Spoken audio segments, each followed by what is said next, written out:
तो आज का एक और वीडियो हम अपडेट करने जा रहे हैं। आज है 22 मई 22 मई 2024 और आज के वीडियो का जो हमारा टॉपिक होने वाला है वो 2 रुपीज़ के नोट्स के ऊपर होने वाला है। 2 रुपये के रिपब्लिक इंडिया भारत के जो हमारे नोट्स है इसके ऊपर मैं पूरा कवर करने जा रहा हूँ। जैसे लास्ट वीडियो मैंने 1 रुपीज़ को कवर किया था इस बुक से, फिला इंडिया 2022-2023 वाली बुक। इनके जस्ट मैंने अभी बुक के ऑथर में से कुछ लोग हैं इनके टीम वाले, उनसे मैंने अभी जस्ट बात की है फ़ोन करके कि 24 का एडिशन कब आ रहा है। तो उन्होंने कहा कि कंफर्म नहीं है, आ भी सकता है या नहीं भी आ सकता, वर्क चल रहा है।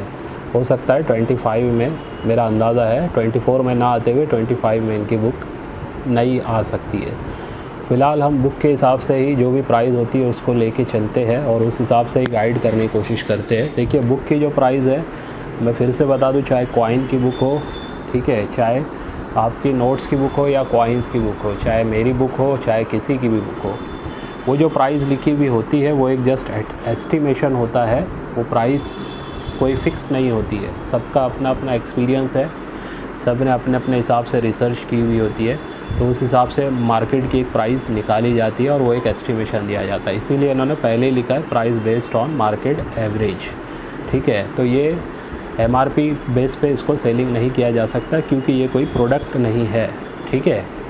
तो प्राइसिंग जो मैं बताता हूँ बुक में, हो सकता है उससे कई गुना ज़्यादा प्राइस मार्केट में चल रही हो, है ना, और हो सकता है उससे थोड़ा नीचे भी प्राइस आ चुकी हो। तो दोनों ही पॉसिबिलिटीज़ होती है, लेकिन 90% प्राइसिंग ऊपर ही होती है मार्केट की प्राइस। यानी कि अगर कोई बुक में किसी नोट की प्राइस 1000 रुपया है तो हायर चांस है कि वो मार्केट में 2 से 3 हज़ार रुपये में भी सेल होती हो, डायरेक्ट अगर आपके पास कोई उसका बायर हो, यानी डायरेक्ट कोई नोट का कलेक्टर आपसे ख़रीद रहा हो, तब ये बात होगी। लेकिन अगर डीलर को आप सेल करेंगे तो शायद बुक की प्राइस से भी आपको नीचे की प्राइस में उसको देना पड़ेगा, ठीक है। ये प्रैक्टिकल है। और बहुत सारे लोग जो नॉलेज होती नहीं है तो वो अपने कीमती नोट्स या सिक्के एग्ज़िबिशंस में या कहीं ऐसे ही किसी के ऑफिस में जाके, या ऐसे बहुत सारे लोग होते हैं जो बाय करते हैं मार्केट में तो वो किलो पे उठा लेते हैं या ऐसे भाव में उठा लेते हैं जो भाव से एक्चुअली कहूँ तो उसका कोई मायना नहीं बनता है, ठीक है। तो आप लोगों को हमेशा याद रखिए, चाहे नोट्स हो या कॉइन हो, उसकी एक बुक आपके पास होनी बहुत ज़रूरी है, या फिर कम से कम इस टाइप के आपको वीडियो देखने ज़रूरी है जिसमें पूरी इन्फॉर्मेशन होती है, ठीक है। और मान के चलिए आपने मेरी लास्ट वीडियो देखी होगी 5 रुपीज़ वाले नोट्स की, तो उसमें आपको स्टार्ट से लेके एंड तक जितने अभी तक नोट्स छपे हैं उसकी पूरी जानकारी मिल गई है। वैसे 1 रुपये की जो रिसेंट मेरी वीडियो है उसमें भी आपको पूरी जानकारी मिल गई है। तो बस आपको देखना है, उसको नोट डाउन करना है और याद रखना है, ठीक है। याद रखोगे तो आपका नॉलेज भी गेन होगा और ये चीज़ आपको फिर फ़ायदा देगी और आप सही कलेक्शन कर पाओगे, ठीक है। अभी आप मेरे से ही बात करो कि भाई जैसे मुझे अगर आप पूछो कि आपको कितना याद है, तो मैं रिपब्लिक इंडिया के कॉइन्स पे देखिए मेरा अभी ज़्यादा वर्क है, ठीक है। तो रिपब्लिक इंडिया के अगर मैं नोट्स की कॉइन्स की अगर बात करूँ, रिपब्लिक इंडिया कॉइन्स में अगर मैं बात करूँ तो मुझे कितना याद है, जैसे मैं मिसाल के तौर पे जैसे बता रहा हूँ, अब डायरेक्टली मैंने कैमरा अपने तरफ किया हुआ, उसकी वजह ये कि कोई मैं लिख के नहीं बता रहा हूँ, ठीक है। तो अब मिसाल के तौर पे मैं बताता हूँ लिस्ट वाइज, मैं अपना नॉलेज नहीं बता रहा हूँ, लेकिन ये होना चाहिए, मतलब अगर आपको इतना कम से कम याद है, अगर आप कॉइन्स में काम कर रहे हैं तो आपको पता होना चाहिए कम से कम रेयर कॉइन्स के बारे में। मिसाल के तौर पे मैं शुरू करता हूँ 1 रुपीज़ के कॉइन्स की बात करते हैं, ठीक है। तो 1 रुपीज़ में अगर कोई मुझसे पूछे कि सर बताइए कौन कौन से कॉइन उसमें हमें कलेक्ट करने चाहिए, तो देखिए 1950 का पहला जो 1 रुपया आया था उसमें दोनों ही मिंट से हमें कलेक्ट करना चाहिए। सिंगल मिंट है, सॉरी, वो मिंट भी देखिए याद रखना पड़ेगा आपको, सिंगल मिंट है, 2 मिंट है, 4 मिनट से बना है, 3 मिनट से बना है, 5 मिनट से बना है, ये भी याद रखना है आपको। तो दोनों ही मिनट से आप उसको, सिंगल मिनट है वो, 2 सिंगल मिनट आप उसका कलेक्ट कर सकते हो, बॉम्बे मिंट से बना है। उसके बाद उससे ज़्यादा जिसकी डिमांड है वो है 1954 का, 1954 का। तो 1954 का जो 1 रुपीज़ है वो एक रेयर कॉइन है आज के टाइम में यूएनसी कंडीशन में, और अच्छी खासी उसकी कीमत अभी आगे भी बढ़ रही है, अभी भी बढ़ चुकी है। फिर उसके बाद आप 1962 का कलकत्ता मिंट का ऑलमोस्ट यूएनसी या यूएनसी कंडीशन का कॉइन कलेक्ट करके रख सकते हैं। वेरी स्कार श्रेणी में आप इसको बोल सकते हैं। अगर बेस्ट यूएनसी कंडीशन में तो आप उसको रेयर भी कॉइन बोल सकते हैं। फिर डायरेक्ट हम जाते हैं 1 रुपीज़ में 1970 के 1 रुपये पे। ठीक है, 1970 का जो आज के टाइम में 1 रुपये एक्सट्रीमली रेयर हो गया है। ध्यान ये रखना है कि वो ओरिजिनल होना चाहिए। अच्छा, ये भी सिंगल मिंट कॉइन है। 1962 वाला भी सिंगल मिंट कलकत्ता से है, 1970 का मुंबई मिंट से है। ठीक है, फिर उसके बाद अगर रेयरिटी की बात करें तो आप 1 रुपीज़ में 1982 का छोटा वाला 6 ग्राम वाला सिक्का जो आज के टाइम में एक्सट्रीमली रेयर हो चुका है, बेस्ट कंडीशन में यूएनसी टॉप कंडीशन में वो आपको 70,000 80,000 भी इजीली आज के टाइम में 2024 की शुरुआत या मिड है अभी जो चल रहा है मई का महीना, इसमें आपको दिला सकता है।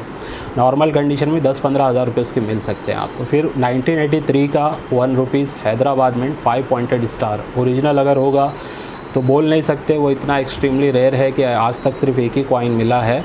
हो सकता है कि वो हज़ारों कॉइन बने हो सकता है कि वो 100, 200, 500 ही कॉइन बने हो, लेकिन कोई ख़बर नहीं है कितने कॉइन बने। तो उसकी अगर प्राइसिंग का अनुमान लगाना है तो ऐसे नहीं लगाया जा सकता है। फिर भी एक अंदाज़ा है, नॉर्मल कंडीशन में 20-30 हज़ार रुपये तो दिला ही सकता है आपको। अगर बेस्ट टॉप कंडीशन में होगा तो 1 लाख 2 लाख 3 लाख रुपए भी उसके आपको मिल सकते हैं। फिर उसके बाद अगर बात करूँ तो वेरी स्कार या रेयर बोल सकते हैं आप 1986 का हैदराबाद मिंट का कॉइन। यूएनसी में तो रेयर आप उसको समझ सकते हैं। ठीक है, फिर 1988 में नोएडा मिंट यूएनसी में आप उसको रेयर बोल सकते हैं। फिर 1991 में नोएडा मिंट एक्सट्रीमली रेयर हो चुका है। यूएनसी कंडीशन में 50,000 के ऊपर उसकी प्राइस है। 80-90 हज़ार रुपये भी आपको शायद, अगर कोई कलेक्टर उसका बेस्ट कंडीशन में कलेक्शन करने के लिए लेना चाहे तो। इसके बाद अगर बात करूँ तो डायरेक्टली फिर 2004 में आते हैं। 2004 में क्रॉस कॉइन है, सिंगल मिंट से कॉइन है ये भी। अच्छा, 1991 का जो कॉइन है ये अलग अलग मिंट से बना है। मैं मिंट की अगर बात करूँ तो वो मेरे ख्याल से चारों मिंट से बना हुआ है। मुंबई से भी है, कलकत्ता से भी है, हैदराबाद से भी है। तो सिर्फ हमें नोएडा मिंट का उसमें ध्यान देना है। 2004 सिंगल मिंट क्रॉस वाला कॉइन होता है जिसमें 1 रुपीज़ का स्टील का कॉइन होगा, लेकिन बैक साइड में अगर आप देखोगे तो क्रॉस या प्लस बना हुआ होगा। तो वो वाला कॉइन आज के टाइम में रेयर है। प्राइसिंग की अगर यूएनसी कंडीशन में बात करूँ तो मिनिमम 2500 से लेके 3200 रुपये तक इसकी प्राइसिंग, या 3500 मैक्सिमम मैं समझता हूँ चल रही है बेस्ट टॉप कंडीशन में। फिर इसके बाद अगर 1 रुपीज़ में अगर कोई रेयर कॉइन है तो वो डायरेक्टली एक्सट्रीमली रेयर की श्रेणी में आता है। आज के टाइम में 2021 और 22 आज़ादी का अमृत महोत्सव वाले अगर कॉइन आपको मिल जाते हैं तो इसका भी कोई आकलन नहीं है प्राइस का। 21 वाले तो 100 ही बने हैं एज़ पर आरटीआई, और 22 वाले मेरे ख्याल से 1100 या 1200 मिंट हुए, लेकिन वो आज तक किसी को मिले नहीं है। वीआईपी लोगों के हाथ में है वो कॉइन, तो उसका भी लाखों रुपया शायद मिल सकता है अगर वो कॉइन हमें मिलते। तो ये कम से कम अभी जो मैंने आप लोगों को बताया 1 रुपीज़ के बारे में अगर मुझसे कोई पूछे तो इतनी बेसिक आइडिया आपको होनी चाहिए कौन से रेयर या एक्सट्रीमली रेयर कॉइन है, ताकि अगर आप कोई भी कॉइन चेक करो तो अगर वो कॉइन आपके पास मिल जाता है तो वो आपके पास होना चाहिए। ऐसे स्कार वेरी स्कार श्रेणी के भी फिर इसमें बहुत सारे कॉइन आ जाते हैं, तो उसको भी हमें याद रखना है। तो जस्ट ये एक एग्जांपल मैं दे रहा था 1 रुपीज़ का आपको, कि इतने सारे कॉइन्स है जो हमें अच्छा पैसा दिला सकते हैं। ठीक है, तो ऐसे ही नोट्स में भी काम किया जाए तो उसका हमें बेसिक आइडिया होना चाहिए कि कौन से नोट की क्या प्राइस है या कौन सी रेयर वाली नोट है। तो चलिए देर ना करते हुए मैं 2 रुपीज़ के जो हमारे कॉइन्स है, सॉरी नोट्स है, उसके ऊपर हम बात करेंगे। और बेसिक चीज़ें आप लोगों को पता ही है क्या चीज़ें चेक की जाती है। नहीं पता है तो 5 रुपये वाली नोट की जो मेरी वीडियो है उसको जाके देखिए, आपको पता चल जाएगा। तो शुरू होता है ये 1950 से 1950। ठीक है, 2601 1950 में पहली नोट ये 2 रुपये की बनी थी, रिपब्लिक इंडिया की। सिग्नेचर है बी रामाराव जी के, और ये एक रेयर नोट है बिकॉज देखिए प्राइस इसका कितना है, 4,500 रुपये। यानी एक बंडल की अगर बात करें तो ये लगभग हमें 4.5 लाख रुपया यूएनसी बेस्ट कंडीशन में दिला सकता है नॉर्मली। फिर भी मैं पकड़ के चलूँ, अगर बेस्ट कंडीशन में ये बंडल अगर मिल जाता है तो हो सकता है आपको इसका कम से कम अगर कोई डीलर भी दे तो 2-2.5 लाख रुपए भी शायद आपको पे कर सकता है। बुक से 50-60% आप पकड़ के चल सकते हैं। इसमें क्या चीज़ें देखनी है वो यहाँ पे आप चेक कर सकते हैं, टेक्निकल डिटेल्स यहाँ पे दी हुई है। फिर बी रामाराव जी की 1951 की जो है, अच्छा ये वाली सिर्फ 3 प्रीफिक्स से बनी है, ABC। ठीक है। और यहाँ पे देखिए अलग अलग प्रीफिक्स से बनी है, ए से लेके जे तक, और इसकी जो प्राइसिंग है वो है 1000 रुपीज़, जो 1951 में बनी है, ठीक है। और फिर देखिए 1957 में ये भी एक रेयर है, सिर्फ 3 प्रीफिक्स से बनी है। प्राइसिंग की बात करें तो 3500 रुपया इसकी प्राइसिंग दी गई है, और सिर्फ 3 प्रीफिक्स है। इसके बाद जो है एच वी आर आइंगर जी की सिग्नेचर वाली नोट है, जो है 600 रुपया इसकी प्राइसिंग, 600 रुपीज़। तो ये जितनी भी मैंने बताया ये सब की सब बेस्ट नोट होती है 2 रुपीज़ में, जो हमें अगर मिल जाए तो उन्हें रखना चाहिए, या इसकी प्राइसिंग हमें अच्छी खासी मिल सकती है, ठीक है। इसके बाद देखिए IV आइंगर जी की नोट के साथ साथ PC भट्टाचार्य जी का टाइम स्टार्ट होता है, और इसमें अगर आप देखेंगे टाइगर की फेसिंग वगैरह के बारे में दिया है, किस तरफ मुंह है, जैसे उसमें लेफ़्ट साइड था, है ना, यहाँ पे लिखा हुआ था कि बस्ट फेस लेफ़्ट साइड, और यहाँ पे है राइट साइड, ठीक है। तो ये फ़र्क हुआ है टाइगर की फ़ोटो में भी। अब प्राइसिंग की अगर बात करें, PC भट्टाचार्य जी की सिग्नेचर वाली ABCD प्रीफिक्स से बनी हुई ये नोट 500 रुपये तक आपको दिला सकती है UNC बेस्ट कंडीशन में, ठीक है। फिर इसके बाद देखिए LK झा जी वाला भी है, और फुल लायन वाला ये नोट कहा जाता है कि पूरे लायन की इसमें फ़ोटो आपको नज़र आती है। PC भट्टाचार्य जी की भी शायद कुछ नोट्स हैं ऐसी, और LK झा सीरीज़ में तो ये स्टार्ट हो चुका है, ठीक है। तो अब इनकी प्राइसिंग की अगर बात करें तो as per book PC Bhattacharya जी की 1965 वाली बुक अलग अलग प्रीफिक्स से बनी है, 500 रुपये प्राइसिंग है, यानी एक बंडल 50,000 रुपये भी दिला सकता है, 40-50 हज़ार। PC भट्टाचार्य जी 17/4/1967 की जो नोट है उसकी प्राइसिंग यहाँ पे दी हुई है 200 रुपीज़, यानी लगभग 15-20 हज़ार रुपया बंडल का भी मिल सकता है। फिर LK झा जी की है 23/7/68 में बनी हुई, 1968 में बनी हुई ये नोट, जो अलग अलग प्रीफिक्स से है, FGHJKLM प्रीफिक्स से बनी हुई है, प्राइसिंग है 200 रुपया, ठीक है। तो इनके बंडल्स भी मिल जाते, बहुत से लोगों के पास रखे हुए रहते, तो उनकी कहीं ना कहीं अच्छी खासी उनको कीमत मिल जाती, क्योंकि आज के टाइम में ये नोट चलते नहीं हैं। और बंद नोट का भी अगर आपको डायरेक्टली कोई बंडल का 10,000 15,000 दे रहा है तो वो कहीं ना कहीं आप लोगों के लिए बहुत वर्थ है, ठीक है। अब देखिए इसमें गांधी जी की फ़ोटो वाली भी आ जाती है 2 रुपीज़, जिसमें LK झा जी की सिग्नेचर वाली 1969 की नोट 3 प्रीफिक्स से बनी है। प्राइसिंग की अगर बात करें तो 350 रुपये इसकी प्राइसिंग। और फिर BN अडाकर जी की भी 2 ही प्रीफिक्स से बनी है, और प्राइसिंग की अगर बात करें तो ये 350 में है, और ये थोड़ी सी डार्क पिंक कलर की होती है, ठीक है। पहले वाली लाइट थी, ये वाली डार्क पिंक कलर की होती है। इसके बाद फुल टाइगर में S जगन्नाथन जी की भी है, और इसमें 2 चीज़ है, एक इनकरेक्ट उर्दू और एक करेक्ट उर्दू, ठीक है। यानी 2 रुपये उर्दू में इनकरेक्ट तरीके से, गलत तरीके से लिखा गया है, स्पेलिंग मिस्टेक है, और ये सही तरीके से लिखा गया है, ठीक है। अब लेकिन प्राइसिंग देखिए 50 रुपया है, बहुत सारी प्रीफिक्स से बनी है। ये वाली भी आप देख सकते हैं डार्क पिंक वाली, इसकी भी प्राइसिंग 50 रुपया ही है, यानी दोनों करेक्ट और इनकरेक्ट वाली का प्राइसिंग सेम है। फिर KR पुरी की सिग्नेचर वाली आप देख सकते हैं 1975 में 3 प्रीफिक्स से बनी है, 100 रुपया, और 1976 में A इंसर्ट वाली 4 प्रीफिक्स से बनी है, प्राइसिंग है 75 रुपीज़, ठीक है। ये प्रीफिक्स क्या होता है, इंसर्ट क्या होता है, इसके लिए आपको थोड़ा सा और वीडियो देखनी पड़ेगी, तब आपको पता चलेगा।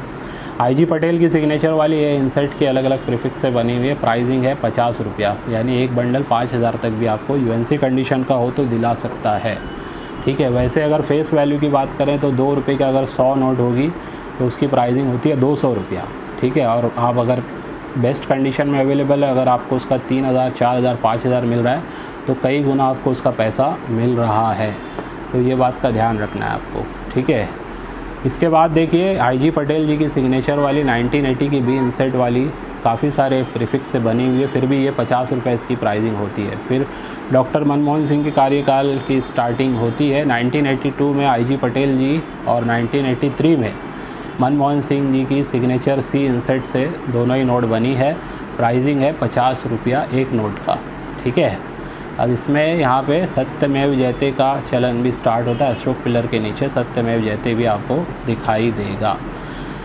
1984 में फिर से देखिए सत्यमेव जयते वाली पिलर की ये जो नोट है इसकी प्राइसिंग है 50 रुपया। और अमिताभ घोष जी की 1985 में जो नोट आई है वो सिर्फ़ और सिर्फ एक ही प्रीफिक्स से है वो है W प्रीफिक्स, और प्राइसिंग देख सकते हैं आप 400 रुपया एक नोट का दिया है, यानी कि यूएनसी कंडीशन में बंडल इसका हमें 40,000 रुपये भी दिला सकता है। तो ये एक रेयर नोट है, ठीक है। जिसकी प्राइसिंग 200 के ऊपर है, समझ लेना वो कहीं ना कहीं रेयर नोट है। मैं ऐसा आपको अंदाज़ा दे रहा हूँ बुक के हिसाब से, ठीक है। अब देखिए डॉक्टर मनमोहन सिंह जी की ए इंसेट वाली है, LMN प्रीफिक्स से बनी हुई, प्राइस 40 रुपया है। ये इसके बाद अमिताभ घोष जी की 1985 में आई है NPQ वाली, ये भी 50 रुपया इसकी प्राइसिंग दी हुई है। फिर है RN मल्होत्रा जी की सिग्नेचर, देख सकते हैं आप 1985 से 1990 तक ये बनी है, और प्राइसिंग देखिए 40 रुपीज़। फिर RN मल्होत्रा जी की सिग्नेचर वाली प्राइसिंग देखिए 20 रुपीज़। काफ़ी सारे अलग अलग प्रीफिक्स से ये नोट बनी है, यानी कि काफ़ी ज़्यादा क्वांटिटी में ये नोट बनी है। तो ये वाली नोट बहुत सारे लोगों के पास होती है, ठीक है। तो पुराना होने से प्राइस नहीं होता है, बहुत सारी चीज़ें देखनी पड़ती है। फिर से RN मल्होत्रा जी की देखिए आप 20 रुपये प्राइसिंग है। बहुत सारे अलग अलग प्रीफिक्स से इशू की गई है ये नोट। सत्यमेव जयते इसमें होता है अशोका पिलर के नीचे। ए इंसेट में भी आप देखिए इधर पे दिया हुआ है, काफ़ी सारे अलग अलग प्रीफिक्स से बनी हुई ये नोट 20 रुपये वैल्यू बुक के हिसाब से रखती है। और फिर लास्टली अगर देखेंगे S वेंकट रमानंद जी की सिग्नेचर वाली ये नोट 2B इंसेट से बनी है, 1990 से 92 तक, प्राइसिंग है 20 रुपया। फिर देखिए 92 से 94 तक डॉक्टर C रंगाराजन जी की नोट है, जिसकी प्राइसिंग है 20 रुपया। अब दोनों में से ज़्यादा वैल्यूएशन ज़्यादा अच्छी कौन सी हो सकती है मेरे हिसाब से C रंगाराजन जी की, बिकॉज़ ये 2 ही प्रीफिक्स से बनी है, ठीक है। तो अगर आप एक कलेक्टर हैं तो आपको ये बेसिक चीज़ें पता होनी चाहिए। और देखिए पूरा का पूरा जो रिम होता है 10 पैकेट का, उसके ऊपर इस टाइप से रिज़र्व बैंक ऑफ इंडिया का एक रैपर लगा होता है, लेबल लगा होता है। तो अगर इस टाइप के लेबल में किसी का पैकेट रखा हुआ है, रिम रखा हुआ है, तो उसकी वैल्यूएशन उसको ज़्यादा मिल सकती है, ठीक है। और इसमें 1 रुपीज़ में, 10 रुपीज़ में, या आगे जो भी 20 रुपीज़ वाले में स्टार वाले नोट्स भी आते हैं, उसकी एक अलग वीडियो हम बनाएंगे। फ़िलहाल जो नॉर्मल इशू होती है उसके बारे में मैं यहाँ पे बातें कर रहा हूँ। अच्छा, इसके अलावा जो मैं हमेशा बोलता हूँ, सिर्फ नोट्स ही नहीं देखना है, उसके नंबर भी देखने हैं। तो फैंसी नंबर जो होते हैं उसके अलग अलग टाइप्स है, जो यहाँ पे मैं आपको बुक से ही बता देता हूँ, ताकि आपको आसान हो जाए समझने में कि ये जो फैंसी नंबर जो बोला जाता है 786 वाला, या अलग अलग जो नंबर होते हैं उसको कैसे देखना है। तो देखिए ये होते हैं अलग अलग नंबर, जिसमें अभी यहाँ पे जैसे दिया है ना 786 के बारे में दिया है 000786 या 786000। ये एक्चुअली बिस्मिल्लाह जो बोला जाता है उससे रिलेटेड ये न्यूमरोलॉजी है, ठीक है। तो इसलिए ये 786 वाला बहुत ज़्यादा फेमस है ये नोट, ठीक है। और ये नंबर भी बहुत ज़्यादा फेमस है। अब देखिए जो देखा जाता है फैंसी नंबर या सुपर फैंसी नंबर, वो किस टाइप के होते हैं। ये देख रहे हैं आप 5 बार 0 फिर 1 है, इसको सिंगल राइट कहा जाता है, यानी सिंगल है, सिंगल डिजिट है और राइट साइड में है। तो ये सिंगल राइट वाले सारे हैं। 0 के बाद 2 है, फिर 3 है, 4 है, 5 है, 6 है, 7 है, 8 है, 9 है।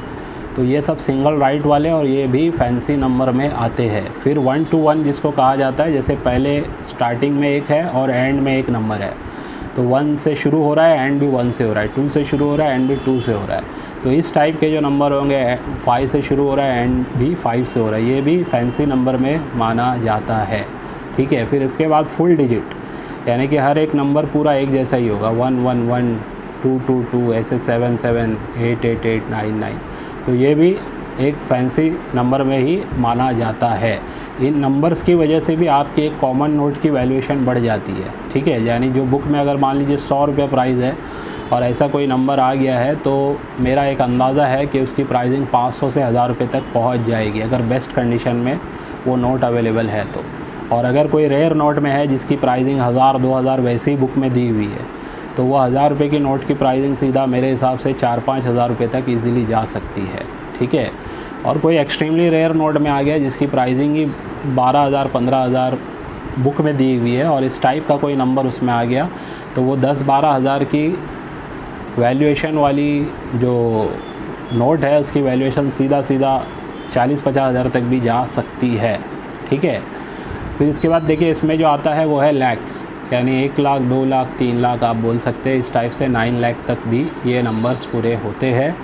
तो ये लैक्स वाली सीरीज़ है। तो फैंसी नंबर्स में ये चीज़ें आप देखी जा सकती है। या 000786 भी होता है, 786 000 भी होता है, और साथ में डबल 786 सुपर फैंसी नंबर माना जाता है, ठीक है। वो वाला तो आपको लॉटरी लगा सकता है अगर पुरानी कोई रेयर नोट में आ गया तो, ठीक है। तो ये था हमारा आज का 2 रुपीज़ का वीडियो जो बुक से हमने कवर किया है। प्रैक्टिकल बुक में जो प्राइस है वो मैंने बताई आपको, और भी बहुत सारी डिटेलिंग में मेरी कोशिश होती है वीडियो में सिर्फ प्राइसिंग ही ना बताई जाए, प्रैक्टिकल कुछ बातें भी हो, ठीक है। तो सीखने पे ध्यान दीजिए, लर्निंग पे ध्यान दीजिए। इंडिया के हर घर में मेरे हिसाब से पूरे फैमिली होती है, जैसे 4, 5, 10 लोग होते हैं फैमिली में, तो उनमें किसी ना किसी एक पर्सन को इसकी जानकारी होनी चाहिए, इसकी हॉबी होनी चाहिए। ये मेरे हिसाब से काफ़ी आने वाले टाइम में हमें फ़ायदा कर सकता है इस बेस पे, क्योंकि अगर किसी एक पर्सन को भी जानकारी है तो वो एटलीस्ट उन कॉइन्स या नोट्स का कलेक्शन करके रख सकता है, या उनके घर में पड़े हुए पुराने नोट्स या चिल्लर्स में से ढूंढ के ऐसी नोट्स या चिल्लर्स को निकाल सकता है, कॉइन्स को निकाल सकता है जो वैल्यूएशन हो सकता है उसी टाइम पे ज़्यादा दे रही हो या आने वाले टाइम में भी ज़्यादा दे सकती हो, ठीक है। तो ये था आज का वीडियो। उम्मीद है आज की वीडियो से भी आपको कुछ ना कुछ सीखने समझने मिला होगा। चलिए बाय।